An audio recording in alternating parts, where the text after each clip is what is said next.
함께 나누기 원합니다. 저는 모태신앙으로 자라지 않았습니다. 저는 8살 때부터 교회를 다녔지만 하나님을 인격적으로 만나고 하나님이 내 주인이 되신다는 진리의 개념을 오랫동안 깨닫지 못했어요. 그런데 하나님과 자녀의 관계, 하나님과의 관계의 시작은 교회에 머무르는 것으로 시작하는 게 아니고요. 내 마구, 내 고삐를 내가 뚫어서 주님께 이 고삐를 드릴 때부터 하나님과의 여정이 시작되는 것입니다.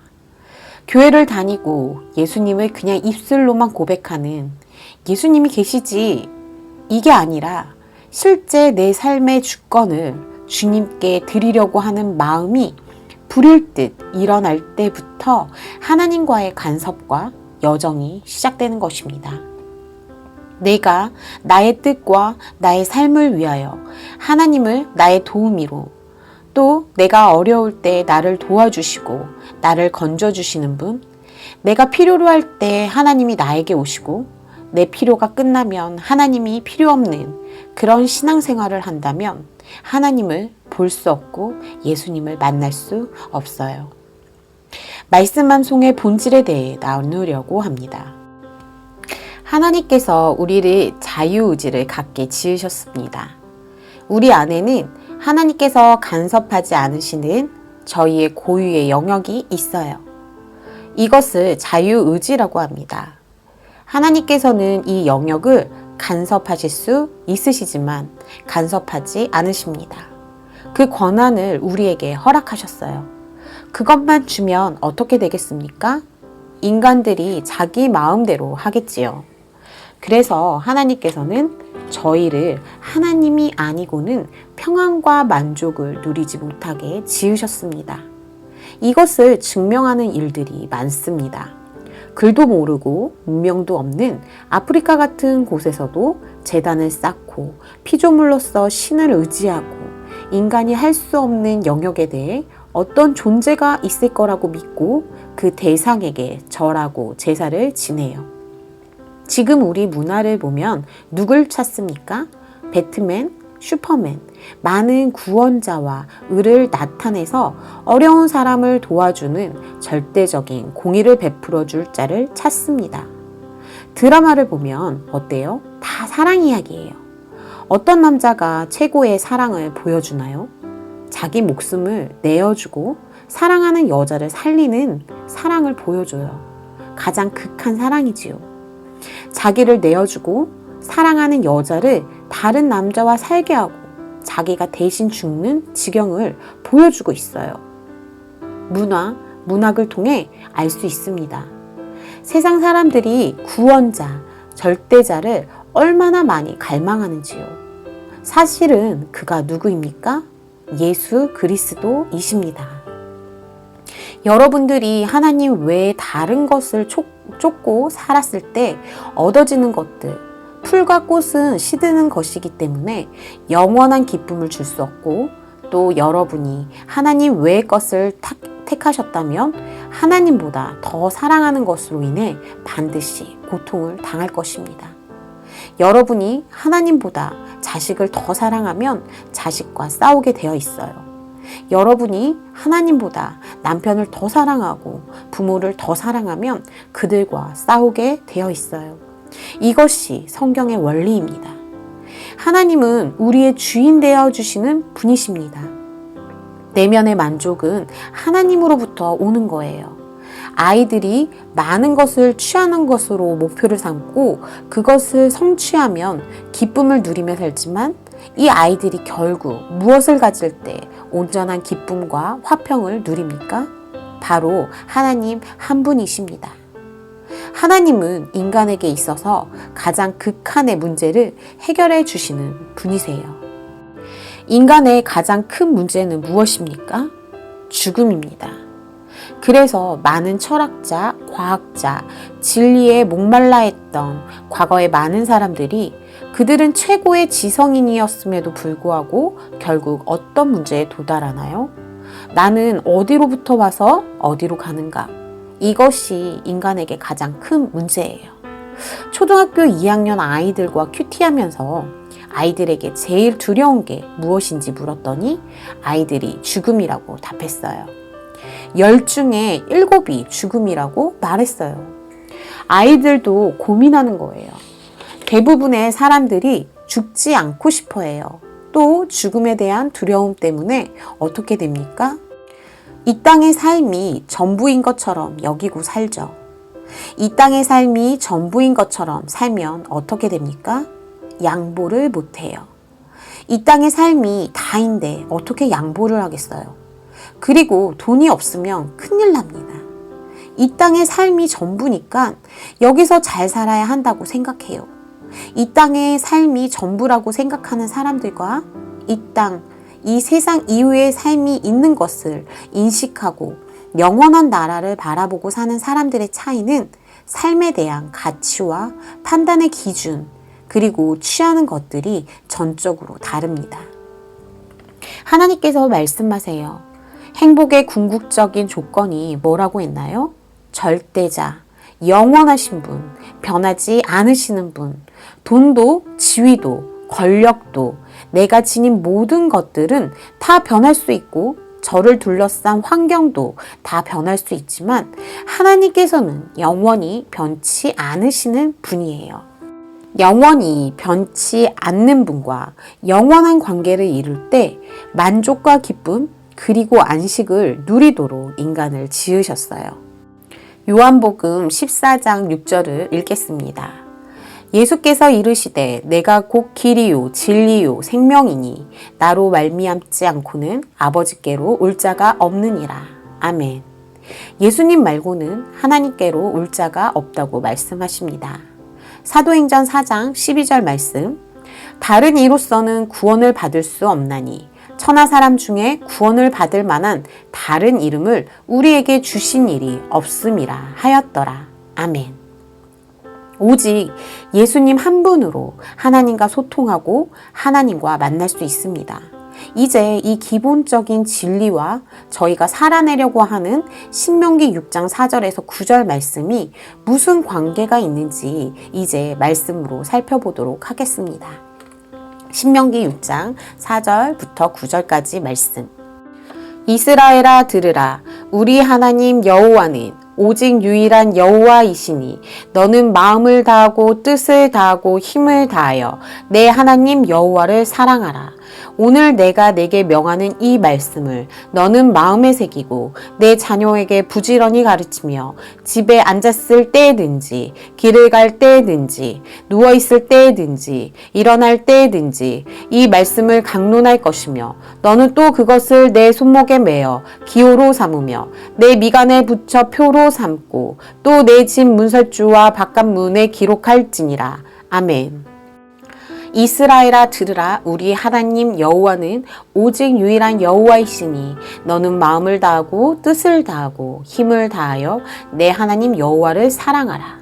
그리고 내 마음에 먼저 새기고 자녀에게 가르치고 시간과 공간을 초월하여 이것을 강론하고 잊어버리지 않게 표로 미간에 붙이고 손목에 메고 문설주와 바깥문에 기록해서 하나님과 하나님께서 행하신 일들과 하나님께서 구원자이신 것을 너희가 너희의 자녀에게 가르치고 이것을 기억하라고 말씀하고 계십니다. 제가 예전에 교회에 오면 마음이 어려웠던 것들이 있었습니다. 세상에서는 무엇이 가장 우선으로 여겨집니까? 돈과 지위 같은 것들이 우선이 되지요. 교회에서는 무엇이 가장 우선이 되어집니까? 누가 제일 강한 자입니까? 믿음이 있는 사람이 가장 강한 자입니다. 믿음이 없으면 설교를 들어도 그것을 취하지 못합니다. 그런데 나를 보면 믿음이 없는 거예요.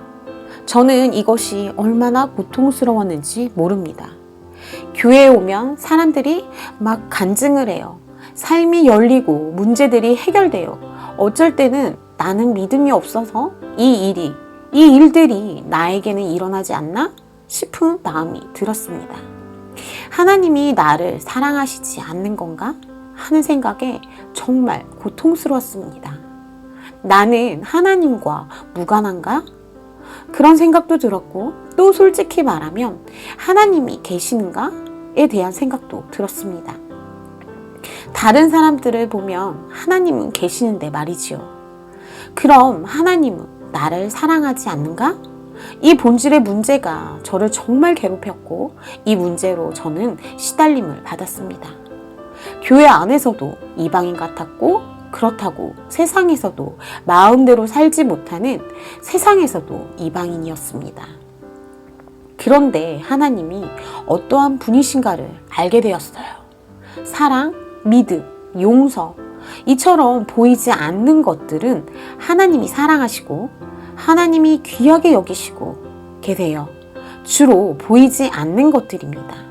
사랑, 용서, 신뢰, 소망, 인내, 이런 것들을 하나님께서는 사랑하시고 높이 평가하십니다. 이것들을 저희에게 주시기를 원하시는 거예요. 사랑을요, 신뢰를요, 믿음을요. 우리에겐 이런 것들이 없어요. 하나도 없는 것들입니다.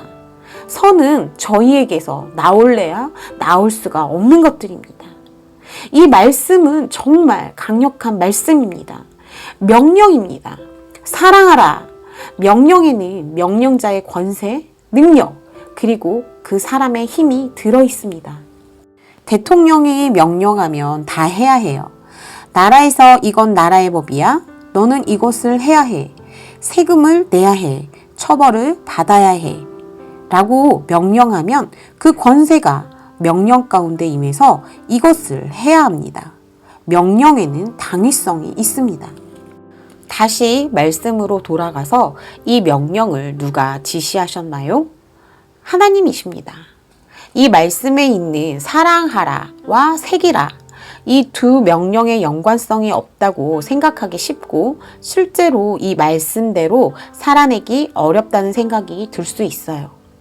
집에 앉았을 때, 길을 갈 때, 누워있을 때, 일어날 때, 시간과 공간을 초월해서 주님의 말씀을 새기고 강론하라는 이 명령을 수행하지 못할 것 같은 마음이 들어요. 명령에는 권위자, 지시자의 견인이 들어 있습니다. 그래서 저희는 이 명령을 통해 하나님의 사랑과 계명 가운데에 들어가는 거예요. 우리는 우리 마음대로 믿음을 자라게 할 수 없고 내 의지로 믿음을 갖겠다고 선포한다고 이것이 이루어지지 않아요. 저희의 의지로 하는 것이 아니고 우리를 신뢰하시는 하나님 가운데에 우리가 들어가는 거예요. 사랑을 예로 들자면 성숙한 사람이 미성숙한 사람을 사랑할 수 있어요. 만약에 남자가 여자를 사랑해요.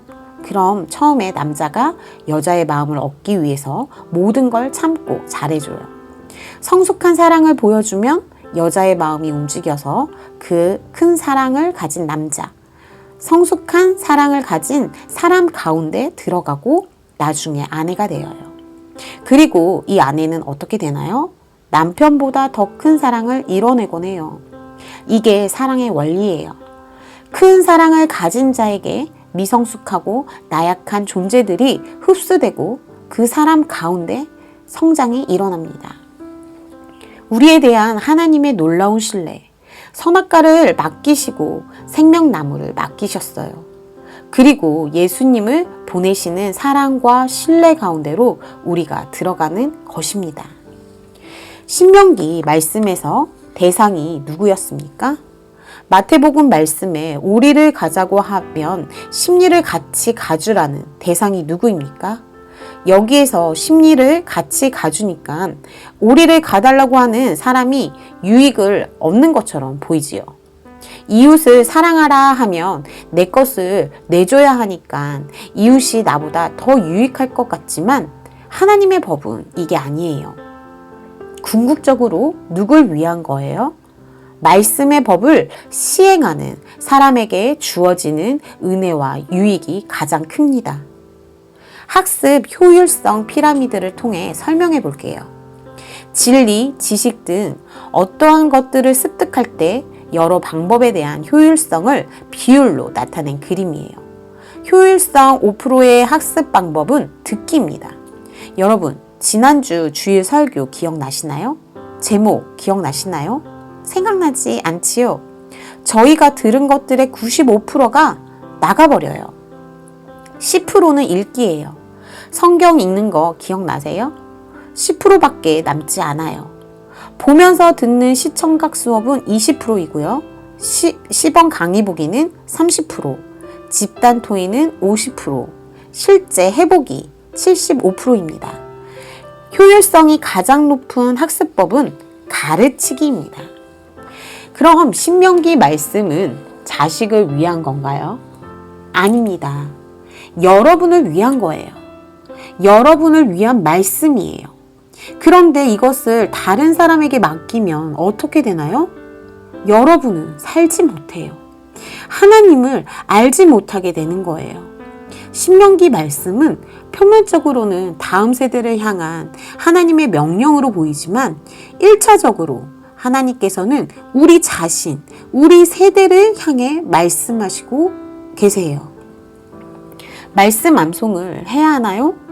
세상에서는 암송을 해도 소용이 없어 보이고 바리새파 사람들, 율법학자들도 암송을 많이 했는데 하나님을 몰랐고 예수님을 보지 못했다는 말들을 사람들은 많이 해요. 말씀을 암송할 때 하나님이 어떤 분이신지 대상에 대한 인식이 없이 하면 1000절을 암송해도 10,000절을 암송을 해도 소용이 없습니다. 내가 이 사람이 대통령인지 모르는데 나한테 명령을 하면 내가 듣겠습니까? 신분을 모르는 사람이 나한테 명령하면 당신이 누군데 나한테 명령을 하는 거지? 당신이 무슨 권위로 내게 명령을 해? 라고 하며 이 명령을 듣지 않습니다. 듣지 못해요. 그런데 명령자의 신분을 알면 꼼짝없이 명령을 듣는 원리입니다. 로마서 8장에는 영을 따르는 자, 육을 따르는 자에 대한 말씀이 나옵니다. 육신을 따르는 자는 사망이고 영을 따르는 자는 생명과 평안이라고 이야기하고요. 로마서 8장은 성령장인데 이 말씀은 영을 따르는 사람에게는 성령이 충만하게 임하고 육을 따르는 사람은 성령을 모른다는 말씀입니다. 그런데 여러분이 암송할 때 하나님을 의지하고 이 말씀이 하나님이시고 이 말씀이 나를 살리고 나를 변화시키고 이 말씀이 나를 지탱하고 내게 생명이 되고 이 말씀이 나와 내 자녀와 가정을 변화시킨다는 인식이 없는 암송은 표면적인 암송일 뿐이에요. 자녀에게 빨리 암송해 이렇게 말하고 자녀가 암송을 못하면 화를 내고 가난한 마음이 없이 말씀이 하나님이심을 인식하지 못하는 암송은 아무 능력이 없습니다. 능력이 없는 것처럼 아주 더디고 늦게 나타납니다. 그런데 영의 암송은 예배를 통하여 암송하고 하나님 앞에 엎드리며 암송하는 것입니다.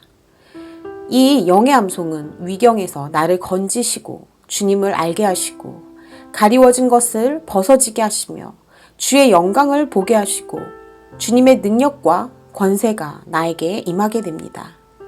하나님이 내 안에 주인이 되시기를 소망하는 심령으로 말씀을 가지면 자아가 파쇄됩니다. 자아가 파쇄되는 원리는 정말 간단해요. 지금은 내가 거울을 보는 것 같이 희미하나 그때는 주께서 나를 보신 것 같이 내가 온전히 알리라. 저희는 나를 모릅니다. 철로 역정에서 크리스찬이 성경을 보고 자기에게는 영원히 없어지지 않는 커다란 짐이 있다는 것을 깨닫고 그 짐을 벗기 위해 떠나는데 초반의 여정은 예수를 만나러 가는 여정이에요. 사람들에게 길을 물으며 예수를 찾아가는데 사단이 세속과 도덕이라는 이름으로 나타나서 크리스찬에게 이렇게 이야기를 해요. 너 예수를 만나러 가고 예수를 따라가는 것이 얼마나 힘든 줄 알아? 그 길은 고통스럽고 외롭고 널 돕는 이도 없어. 그 길은 모든 것을 내줘야 하고 핍박과 박해를 받는 길인데 거기를 왜 가려고 하니? 내가 행복하고 좋게 살 수 있는 곳에 데려다 줄게. 크리스찬이 물어요. 그곳은 어디지요? 그들이 도덕골이라는 곳을 이야기해주며 그곳은 너와 같은 사람들이 많은 곳이라고 답을 해줘요.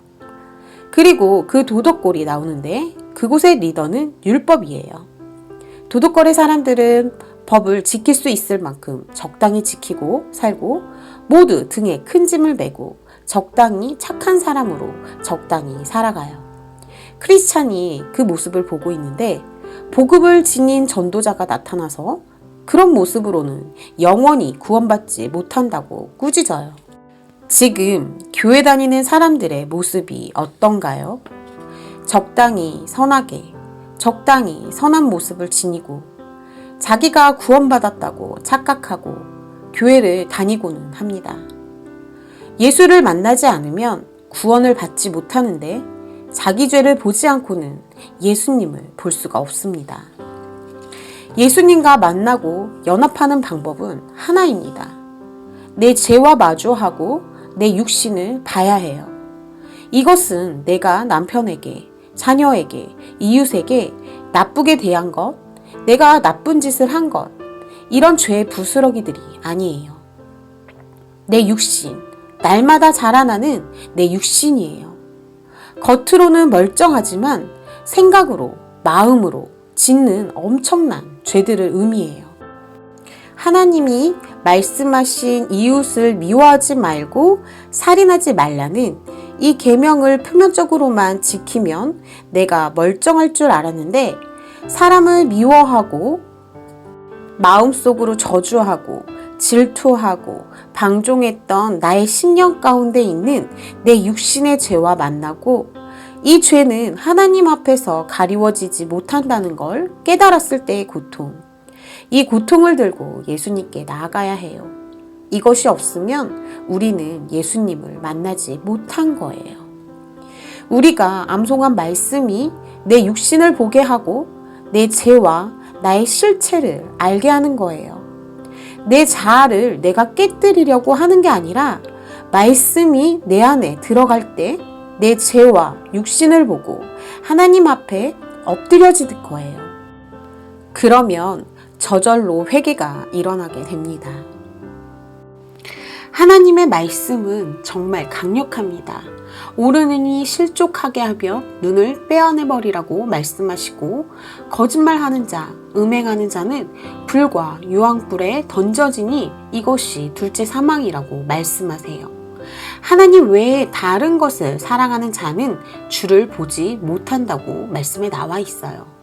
주의 말씀이 너무나 강력해서 하나님 앞에 자복하는 것이 자아의 파쇄예요. 교회와 세마에 대해 나누겠습니다.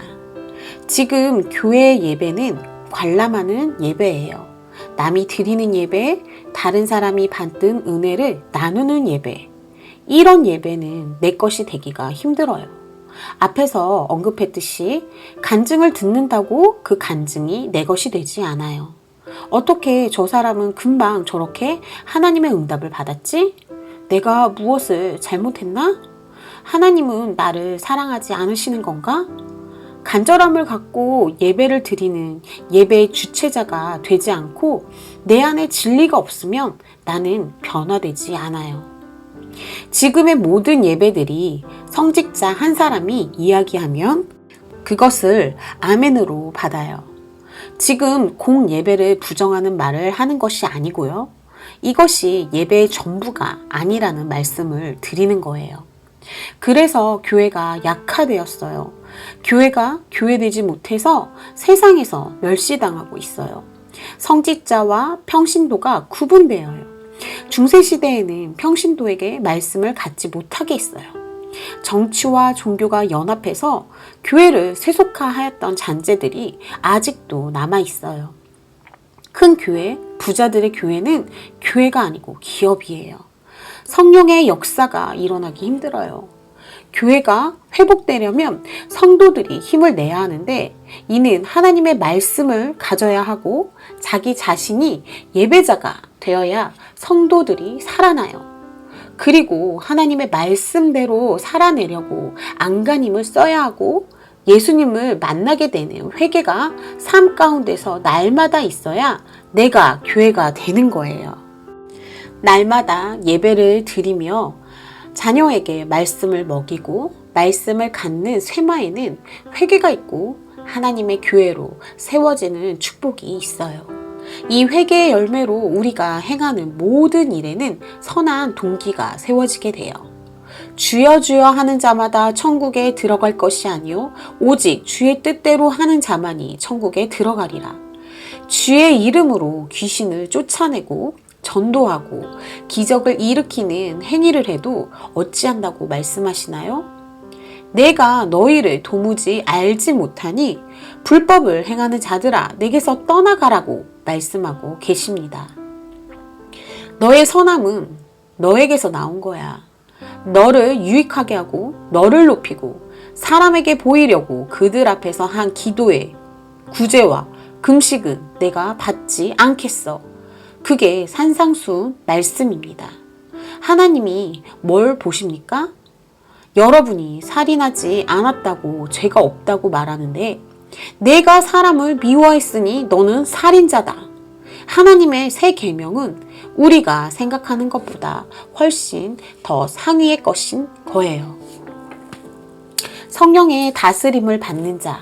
그래서 여러분이 여러분 자녀를 하나님이 우리를 양육하시는 것과 똑같습니다. 자녀를 선하고 바르고 아름답게 키우고 싶은데 3, 4학년만 돼도 바깥에 나가서 우리 아이들이 무엇을 하는지 우리가 알 수가 없어요. 자녀들 몸에 CCTV를 달아둘 수도 없고요. 우리도 마찬가지예요. 뭐가 필요합니까? 성령의 다스림을 받도록 하는 장치가 필요해요. 우리가 보지 않아도 정직하고 자기 일을 충실히 수행하고 사람이 안 보아도 죄를 이기고 바르게 살고 속한 곳에서 최선을 다하는 전심을 가르쳐야 해요. 무엇을 가르쳐야 아이들에게 전심이 있을까요? 하나님께 전심을 드리는 훈련을 통해서 하나님의 성령의 다스림을 받게 되면 죄를 못 지어요. 그리고 죄를 지어도 성령의 다스림을 받는 아이들은 죄가 금방 다 드러나요. 죄가 습관이 되고 죄가 삶이 되고 죄가 자기 안에 머무르지 못하게 성령이 그렇게 하세요. 우리도 마찬가지입니다. 남들이 저보고 너는 하나님의 사역을 이렇게 아이들에게 많은 말씀을 가르치고 어머님들을 세우니까 당신은 정말 하나님의 축복을 많이 받고 복을 많이 주시겠어요? 라고 말씀하세요. 그런데 어떤 축복부터 주시는지 아세요? 제 안에 죄를 보게 하는 축복을 주세요. 제 안에 죄가 드러나면 저는 너무 고통스러워요. 어떻게 저를 망신을 주시는지 남편에게 지은 죄, 자식에게 지은 죄, 심령에 지은 죄, 동역자에게 지은 죄를 다 발가벗겨서 드러나게 저를 아주 부끄럽게 하세요. 그리고 그 죄가 생각나서 새벽에 잠도 못 자고 하나님 앞에 엎드리게 하세요. 그런데 그게 큰 복이에요. 그런 큰 복이 없어요. 그래서 자녀에게 성령의 다스림을 받을 수 있게 돕는 엄마가 진짜 엄마인 거예요. 여러분이 먹을 거, 입을 거 얼만큼 뒷바라지 할 수 있으세요? 재산 얼만큼 물려주실 수 있으세요? 얼만큼 권세를 주시고 뭘 해주실 수 있으세요? 아무것도 없어요. 주려고 발버둥 쳐도 다 쏟아져요. 고3 내내 공부해도 시험 한번 망치면 끝인 세상이에요. 단번에 없어지는 거예요. 건강조차도 하나님이 허락하지 않으시면, 하나님이 지켜주시지 않으시면 세우는 자가 아무리 애를 써도 단번에 쏟아지고 물거품이 되는 거예요. 성령의 다스림을 받도록 아이들을 도와야 하고 암송이 자아를 깨트려야 비로소 말씀을 자기 마음대로 자기 유익대로 적용하고 하나님을 우롱하는 행동을 하지 못해요. 말씀의 본질을 깨닫고 말씀 가운데 자기가 먹고 싶은 말씀만 취하는 것은 가짜예요. 자기가 만든 하나님이고 절대 하나님께 복종 못해요. 성경을 보고 자기에게 위로되는 말, 자기에게 축복되는 말, 들어가도 나가도 복을 받고 이것만 받는 사람은 가짜예요. 하나님을 보지 못해요. 정결해질 수 없어요. 진짜 하나님의 음성을 듣도록 자녀에게 가르치는 것이 말씀함송, 즉 쇠마입니다. 하나님이 우리에게 주시기 원하시는 말씀을 받는 거예요. 그런데 하나님께서 우리가 이 말씀을 무엇을 통해서 받기 원하시냐면 예배를 통해서 받기를 원하십니다. 예배의 주인이 누구세요? 하나님이세요. 제가 아는 선교사님이 계시는데요. 북한 선교를 하세요. 북한의 부르심을 받고 중국에 가서 무엇을 하셨나요? 하고 물으니 북한으로 예배자를 보냈다는 거예요. 전 선교가 무엇인지 잘 몰랐어요. 제가 온누리교회 출신인데 온누리교회는 내가 가지 않으면 보내라. 보내는 것이 무엇입니까? 돈을 주는 것, 기도하는 것, 중보하는 것. 그래서 카이로스 타임, 하나님의 시간을 살 수 있도록 교회가 도와요. 선교라고 하면 가서 의료 선교도 하고 구제도 하고 아이들 공부도 가르치고 여러 가지 많이 하잖아요. 이 선교사님의 말씀을 들으니 복음이 없으면 선교가 아닌 거예요. 먹을 것만 취해주고 병만 고쳐준다고 선교가 아니고 무엇을 전해야 선교입니까? 예수 그리스도 말씀이 함께 가야 선교인 거예요. 그래서 선교에는 의료 선교, 구제 선교, 학교 짓고 이런 것, 선교의 도구일 뿐이지 궁극적인 목적은 그 땅이 하나님 앞에 예배하는 땅이 되어야 그 땅이 하나님의 것이고 그게 진짜 선교인 거예요. 북한에 예배자를 보내고 선교를 하고 있는 것이지요. 북한에서 예배하기 시작하면 그 땅이 하나님의 땅이 되고 하나님의 통치가 이루어지고 하나님의 역사를 하나님이 직접 하시는 거예요. 여러분의 가정이 하나님의 땅이 되고 하나님의 것이 되고 하나님의 통치를 받으려면 예배를 드려야 해요. 누가 드려야 해요? 아이들이요? 남편이요? 남편이 드리면 가장 좋겠지만 남편이 못 드리는 환경이면 누가 해야 합니까? 어머니인 내가 해야 돼요.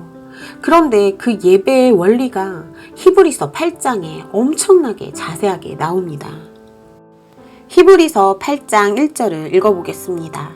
지금 우리가 하는 말의 요점은 이러한 대제사장이 우리에게 있다는 것이라.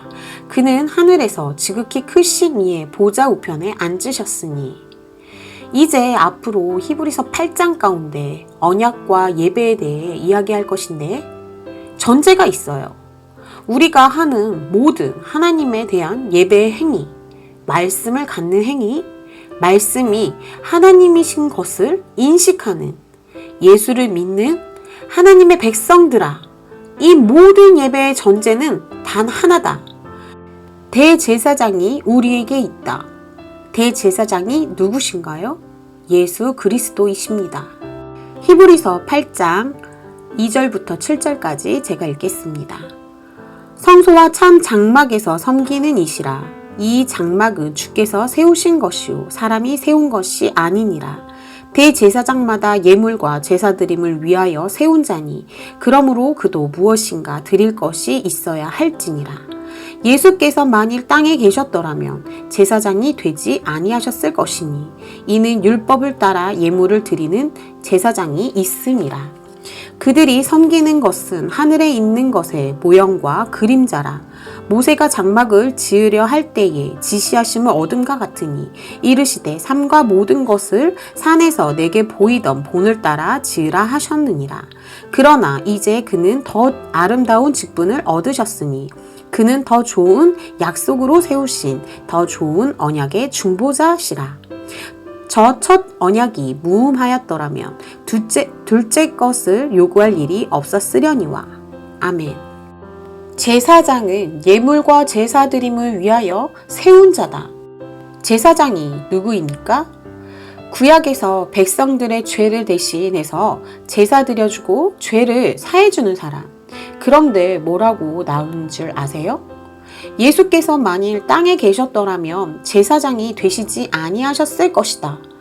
이는 율법을 따라 제사를 드리는 사람, 즉 제사장이 이미 있기 때문이에요. 제사를 잘 지내서 구원을 받는다면 예수 그리스도가 제사장으로 오셨지 왜 가장 높은 제사장이 아닌 목수의 아들로 오셨을까요? 여러분들이 눈에 보이는 제사, 예물, 그 기술, 예배를 얼마나 잘 드려야 속죄함을 받는 걸까요? 하나님께서 그렇게 구원을 이루셨다면 예수님이 제사장으로 오셨을 것입니다. 그런데 예수님은 제사장으로 오시지 않으셨어요. 그들이 섬겼던 예배는 하늘에 있는 예배의 모형과 그림자야. 그러면 그 본을 따라 짓게 하려고 그 예배를 이루신 건데 하나님께서는 예수 그리스도를 무엇으로 보내셨냐면 그는 제사장이라는 직분보다 더 아름다운 직분을 주셨어. 예수 그리스도의 직분의 이름이 무엇이냐면 그는 더 좋은 약속으로 세우신 더 좋은 언약의 중보자다.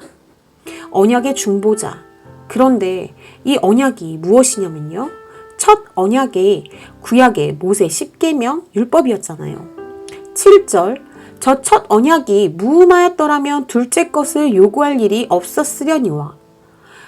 첫째 언약이 흠이 있었어요. 하나님이 주신 계명이 흠이 있대요. 무슨 흠이 있는 줄 아세요? 인간이 다 지킬 수 없는 게 흠이에요. 그래서 우리가 암송한 로마서 8장에는 율법을 알면 알수록 못 지킨다고 말하고 있어요. 그래서 이스라엘 사람들에게 어떤 신음이 있었어요? 생각해 보세요. 예수가 없었어요. 그리고 죄가 있으면 하나님 앞에 못 가요. 하나님은 너무 거룩하시고 흠이 없으셔서 죄 있는 자를 상대하지 않으세요. 죄 있는 자가 하나님 앞에 가면 죽어요. 제사장이 가서 예물로 속죄를 하는데 어떻게 하겠어요? 속죄하고 나오면 또 죄가 생각나고 또 집에 가서 이틀 살면 또 죄가 있고 얼마나 고통스러웠겠어요. 그래서 이스라엘 백성들이 누굴 갈망했을까요? 메시아를 갈망했어요. 우리는 누구를 갈망합니까? 다시 오실 예수님을 갈망하죠. 이스라엘 백성들과 우리가 똑같아요. 동일한 사명이에요. 하나님 나라를 지키고 확장하는 사명, 하나님 백성답게 사는 사명, 똑같아요. 히브리서 8장에 그렇게 나와 있고요. 하나님이 주신 언약이 무엇인지를 말씀해 주시는 거예요. 8절을 읽겠습니다. 그들의 잘못을 지적하여 말씀하시되 주께서 이르시되 볼지어다 날이 이르리니 내가 이스라엘 집과 유다 집과 더불어 새 언약을 맺으리라. 언약이 무엇입니까? 창세기 12장에 보면 하나님께서 아브라함에게 언약을 주셨어요. 뭐라고 하셨나요? 내가 너를 통하여 하나님 나라를 이룰 건데 너를 통하여 많은 나라와 민족을 이룰 거야. 75세 된 노인에게 말씀하십니다. 사람들은 아브라함에게 준 언약이라고 말해요. 그렇지만 아브라함 혼자 할 수 있나요? 없어요. 어떻게 애를 남자 혼자 낳나요? 언약은 집에 준 거예요. 사라와 아브라함에게 부부, 즉 가정에 주신 것이지요. 하나님의 언약이 개인에게 준 것이 아니에요. 하나님은 공동체를 사용하세요. 가장 기초가 되는 강력한 공동체가 어디라고요? 가정이에요. 사라가 없었으면 우리도 없어요. 집에 준 거예요. 그래서 무엇이라고 말씀하세요? 하나님이 이스라엘 집과 유다 집에 더불어 내가 언약을 줬어. 그런데 그 언약이 무엇이냐면 갈라디아서 3장 16절에 이런 말이 나와요. 이 약속들은 아브라함과 자손들에게 말씀하신 것인데 여럿을 가리켜 자손이라 하지 아니하시고 오직 한 사람을 가리켜 내 자손이라 하셨으니 곧 그리스도라. 이 말씀이 무엇을 상징하냐면 하나님 나라는 어떻게 있어요? 아브라함 한 가정을 통해서 하나님이 그 말씀을 이루셨죠. 민족을 이루셨어요. 그런데 그 민족이 하나님 나라를 상징하는데 결국에는 그 나라가 누굴 상징한다고 말씀하십니까? 예수님. 예수님을 믿어야 하나님 백성이니까요. 그래서 아브라함과 이방인, 우리들이 아브라함 밑으로 우리가 똑같이 유대인이나 헬라인이나 다 같은 복을 주겠다. 즉 하나님 백성의 복은 이스라엘과 이방인 우리가 동일하다는 거예요. 교회 사명과 이스라엘 사명, 똑같은 사명을 지고 가는 우리에게 동일한 교회의 축복, 이스라엘 축복을 너희에게도 줄 거야. 이게 언약인 거예요. 그런데 언약이 무엇을 뜻하냐면요. 여기 사이에 말씀 하나가 또 있어요. 언약이 예수 안에서 아브라함의 복이 성령의 약속이라. 뭘 준다는 거예요? 언약을 가진 곳에 성령을 준다고요. 언약이 있는 곳에 성령이 있다고요. 그래서 성령이 무엇을 의미하는 줄 아세요? 언약이 뭐냐면 신명기하고 출애굽기에 하나님 말씀하세요. 내가 너희를 구원했어. 이스라엘 백성을 출애굽시키고 모든 믿지 않는 사람들이 다 볼 수 있도록 이집트 사람들, 세상 민족들, 근방에 있는 사람들이 하나님의 민족을 하나님이 출애굽시키고 구원하시고 따로 뽑은 것을 다 볼 수 있도록 10가지 재앙을 행했어. 그러면 내가 누구인지, 내가 너희를 어떻게 구원했는지, 종에서 백성으로 어떻게 구원했는지 그것을 기억하고 내 자녀에게 그것을 가르쳐. 절기를 지켜. 그리고 내 자녀가 묻거든 하나님과 하나님이 행하신 일을 말해. 왕이 누군가? 왕이 베푼 은혜가 무엇인가? 그것을 하라는 것이 신명기입니다. 그런데 하나님이 그것을 통해서 무엇을 하냐면 보강과 낭송, 암송을 하고 선포하는 것을 통해서 하나님을 항상 인지할 것을 약속했어요. 여러분, 집회에 가서 막 가슴이 뜨겁고 사람들 막 흥분하고 기도하고 울고 물론 거기에도 성령의 역사가 있지만 감정적인 게 아니라니까요. 무엇이 있어야 성령이 있는 거냐면 진리가 있어야 성령이 있는 거예요. 진리가 없는 사람은 성령이 없습니다.